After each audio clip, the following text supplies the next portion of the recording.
Moja kati ya vitu ambavyo vinamfilisha Rais Karia ni aina ya watu wanafanya nao kazi. Leo nimemsikia moja kati ya viongozi waliokuwa kwenye kamati ile ya jana kuamua issue ya Damaru Kamara, ile kamati ya hadhi na sheria za wachezaji, kitu cha namna hiyo. Amezungumza kuhusiana na uraia wa Damaru Kamara kwamba amepewa hadhi ya kuwa raia wa Tanzania kwa sababu acheze ligi kama mzao, sio kwa sababu aje kulisaidia taifa, kwa sababu status ya taifa lake inabaki pale pale. Sasa mimi ambacho nikajiuliza ni kwamba kulikuwa kuna haja gani ya kuweka kanuni ya 62(1) ili ambayo inaweka limitation ya wachezaji wa kigeni 12?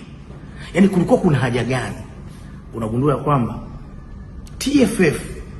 TFF wamevuliwa nguo sana kwenye hili jambo. Bodi ya ligi wamevuliwa nguo sana kwenye hili jambo, kwa sababu lengo la kuweka ile kanuni ya 62 kifungu cha kwanza, kuweka limitation ya wachezaji 12 ni kuwalinda wazawa.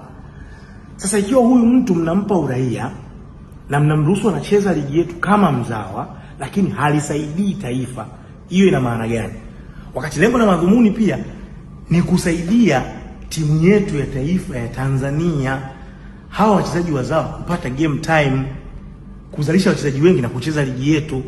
Mnakuja mnampa mtu uraia kwa sababu tu ya kucheza ligi, kwa sababu ya kuinufaisha timu fulani iwe na wachezaji wengi ambao aidha wana ubora ama wachezaji wengi wa kimataifa, wakati tayari mshaweka limitation ya wachezaji 12.